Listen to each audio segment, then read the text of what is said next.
लाख टके की बात की शुरुआत सबसे पहले बात करते हैं सलमान खुर्शीद की। हिंदुत्व को लेकर अक्सर कांग्रेसी नेता जो बयान देते हैं वो सियासत के लिहाज से सेल्फ गोल साबित होता है। एक बार फिर कुछ ऐसा ही होता दिखाई दे रहा है। सलमान खुर्शीद अपनी किताब की वजह से विवादों में है। वजह है हिंदुत्व पर खुर्शीद के विचार। किताब में खुर्शीद ने मौजूदा हिंदुत्व की तुलना आतंकी संगठनों से की है, आईएसआईएस से की है, उसके जिहादी संगठन से की है।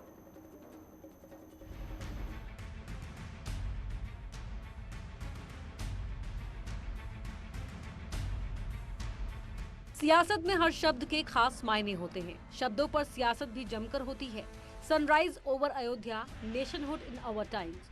कांग्रेस नेता सलमान खुर्शीद की किताब देश की सियासत में विवाद का नया मुद्दा बनती दिखाई दे रही है। किताब में सलमान खुर्शीद ने मौजूदा हिंदुत्व को लेकर निशाना साधा है। उन्होंने देश में इस वक्त हिंदुत्व को उग्र बताया और इसकी तुलना आतंकी संगठनों से कर डाली। उन्होंने लिखा है, सनातन धर्म और प्राचीन हिंदुत्व की विचारधारा जिसे संत और साधु जानते थे, उसे उग्र हिंदुत्व की विचारधारा ने अलग थलग कर दिया है।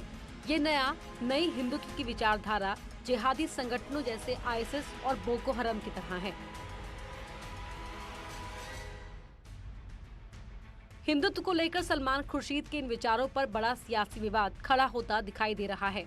बीजेपी ने सलमान खुर्शीद पर जमकर निशाना साधा। बीजेपी का कहना है, सब जानते हैं हिंदुत्व को लेकर कांग्रेस की मंशा क्या है। बाटला हाउस पर किसे रोना आया था, इसे पूरा देश जानता है। कांग्रेस लगातार हिंदुत्व पर अटैक करती है। हिंदू सोच पे, सनातनी सोच पर कांग्रेस की लगातार पॉलिसी रही है हमलावर होने की, और सलमान खुर्शीद भी उसी में से बोल रहे हैं। जब सलमान खुर्शीद ये बोलते हैं कि जो लोग आतंकवादी बाटला हाउस में मारे गए, उसके चलते सोनिया गांधी सारी रात सोनी पे रोती रही, तो सलमान खुर्शीद और क्या अपेक्षा करते हैं आप? उनको देख करके मुझको ऐसा लगता है कि शायद खुर्शीद साहब खुद ही बहुत कंफ्यूज्ड हैं।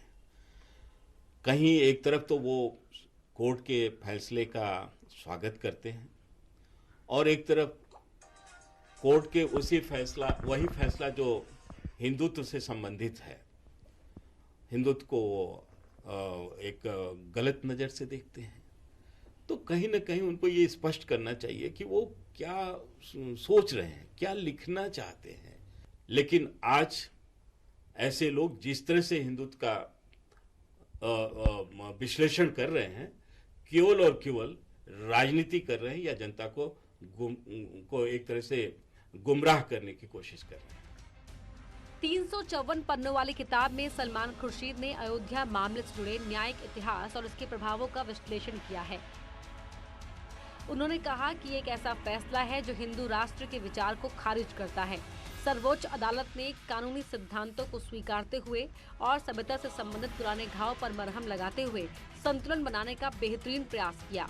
ये हो सकता है कि सुप्रीम कोर्ट ने इस मामले में हिंदू पक्ष के तर्क को मुस्लिम पक्ष के तर्क से थोड़ा ज्यादा ठोस माना हो, लेकिन उसने मुसलमानों को इस बात के लिए प्रेरित करने के लिए बेहतरीन काम किया कि वो इसे एक पराजय के बजाय सुलह के लम्हे के तौर पर देखे। बीजेपी ने सलमान खुर्शीद की विचारधारा को ड्रामा करार दिया। मुख्तार अब्बास नकवी का आरोप है कि कांग्रेस की प्रयोगशाला हमेशा तुष्टीकरण की रही है। कम्युनल टिफिन में सेकुलर टमाटर का छौंका लगाकर कांग्रेस सेकुलर होने का दावा करती आई है।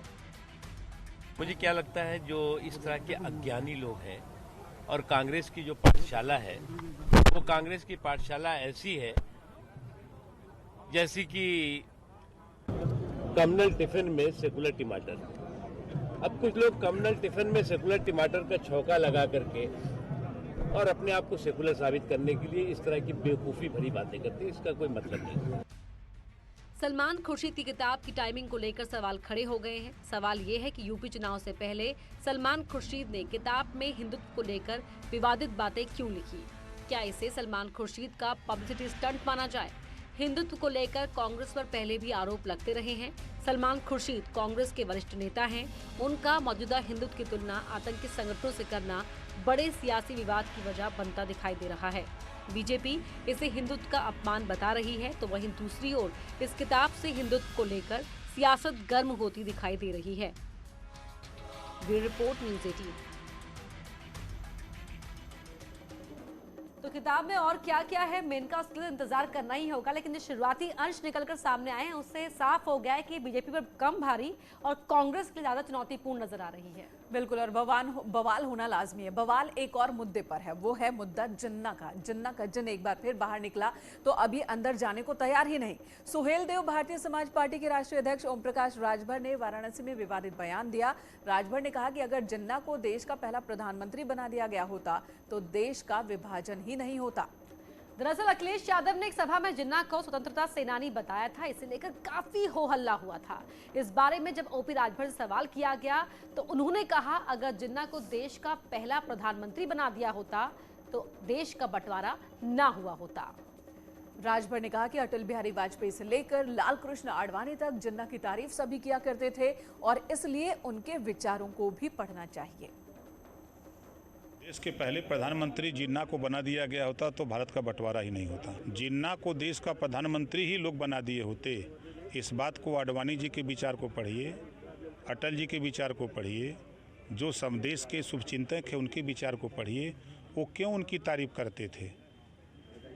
वो लोग उनकी तारीफ क्यों करते थे? तो चुनाव से पहले जिन्ना का जिक्र जिसके लिए फायदेमंद होगा और किसके लिए नुकसानदायक, ये कहना फिलहाल तो मुश्किल है।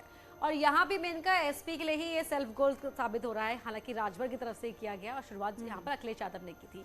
तो जिन्ना को लेकर बयानबाजी का दौर लगातार जारी है। वैसे में प्रदेश सरकार के कैबिनेट मंत्री अनिल राजभर ने भी एसपी और उनके सहयोगियों पर निशाना साधा है। अनिल राजभर ने कहा कि ऐसे लोगों को देश के महापुरुष याद नहीं आते, जिन्ना जैसे लोग ही क्यों याद आते हैं। वहीं पूरे मामले में कांग्रेस के एमपी दिग्विजय सिंह ने भी पलटवार किया है। देश के पहले प्रधानमंत्री जिन्ना को बना दिया गया होता तो भारत का बंटवारा ही नहीं होता। जिन्ना को देश का प्रधानमंत्री ही लोग बना दिए होते। इस बात को आडवाणी जी के विचार को पढ़िए, अटल जी के विचार को पढ़िए, जो देश के शुभचिंतक हैं उनके विचार को पढ़िए। वो क्यों उनकी तारीफ करते थे? क्योंकि आप देखेंगे कि सन 1857 में जो पहली आज़ादी की लड़ाई लड़ी गई, हिंदुओं ने और मुसलमानों ने मिलकर लड़ी। और यदि कुछ हिंदू राजा दगा नहीं देते झांसी की रानी को और भी जो इस लड़ाई लड़ रहे थे, तो शायद ब्रिटिश हुकूमत उसी दिन खत्म। तो चुनाव नजदीक है, ऐसे में वार पलटवार तो अब और तेज होता नजर आ रहा है। बिल्कुल, और बीजेपी को बैठे बिठाए एक मुद्दा जरूर मिल गया है जो बीजेपी के लिए बहुत ही मुफीद माना जाता है। अनुराग ठाकुर ने यहां पर कहा है कि चुनाव आते ही तुष्टीकरण की राजनीति शुरू हो जाती है और इसलिए जिन्ना जैसे मुद्दे उठाए जा रहे हैं। चुनाव आते ही तुष्टीकरण की राजनीति शुरू हो जाती है और कुछ लोग जिन्ना का नाम जपना शुरू कर देते हैं। मैं तो यही कहूंगा, यूपी की जनता जवाब देगी कि जिन लोगों ने आज तुष्टीकरण की राजनीति करनी शुरू की है, जिन्ना का नाम जपना शुरू किया है और उनकी सरकारों के समय जिस तरह से एक डर भय का वातावरण होता था, उससे मुक्ति दिलाने का काम योगी सरकार ने किया है। एक दमदार सरकार जिसने कानून व्यवस्था को बनाए रखने का काम किया। और अब चलिए बात कर लेते हैं अपर्णा कि सीएम योगी आदित्यनाथ के आज कहां के दौरे रहे। बिल्कुल, सीएम योगी आज मथुरा दौरे पर थे। मुख्यमंत्री सबसे पहले यहां ब्रजरथ उत्सव का शुभारंभ के साथ ही हुनर हाट का भी उद्घाटन किया। इस मौके पर सीएम ने कहा कि ब्रजरथ के इस उत्सव के साथ देश के हुनर को एक मंच दिया गया है। पीएम मोदी ने आत्मनिर्भर भारत का नारा दिया था। ब्रज रस उत्सव में हुनर हाट में इसका प्रमाण देखने को मिल रहा है, ये भी कहा मुख्यमंत्री ने। और इसके बाद वृंदावन में संत महंत और भागवत वक्ताओं के साथ तीर्थ पुरोहितों के साथ भोजन करने पहुंचे। करीब 500 संत यहां पर मौजूद थे। मुख्यमंत्री ने वृंदावन कुंभ मेला के सफल आयोजन की बातें भी कही और देश प्रदेश में खुशहाली के लिए आशीर्वाद भी मांगा।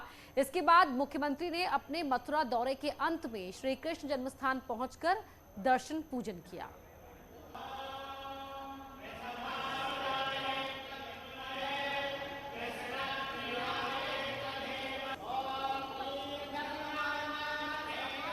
अयोध्या का दीपोत्सव का आयोजन कैसे होना चाहिए, आयोजन हमारे तीर्थ कैसे जगमगाने चाहिए, अयोध्या की दीपावली कि 19 नवंबर को काशी में बाबा विश्वनाथ के धाम पर देव दीपावली का आयोजन उसी भव्यता के साथ होगा। यहाँ रुकेंगे एक ब्रेक के लिए।